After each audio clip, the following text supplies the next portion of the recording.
নবগ্রহের মধ্যে ন্যায় বিচারের দেবতা হিসেবে পরিচিত শনিদেব জ্যোতিষশাস্ত্র অনুযায়ী আমাদের জীবনের বিভিন্ন দিক নিয়ন্ত্রণ করে থাকেন তিনি। শনিদেবের প্রভাব দীর্ঘস্থায়ী হয় এবং এর প্রতিকারও কঠিন, তাই শনিদেবকে প্রসন্ন রাখা অত্যন্ত জরুরি। আসুন জেনে নিন কিভাবে 10টি ঘরোয়া টোটকার মাধ্যমে শনিদেবকে খুশি করবেন।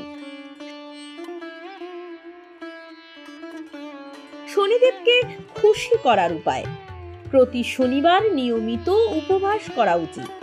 শনিবার শনিদেবের প্রিয় জিনিস যেমন তেল, কালো তিল, লোহা, নীল রঙের কাপড় ইত্যাদি দান করা উচিত। শনিবার শনিদেবের মন্দিরে গিয়ে শনিদেবকে পুজো করা উচিত।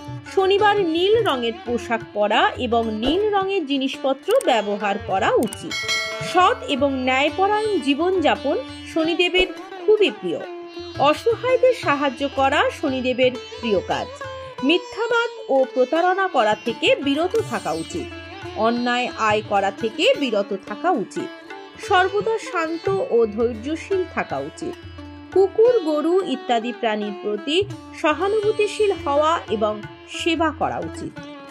এইরকম ভিডিও দেখার জন্য আমাদের চ্যানেল সাবস্ক্রাইব করুন। ভালো লাগলে লাইক করুন, কোনো প্রশ্ন থাকলে কমেন্টস করুন।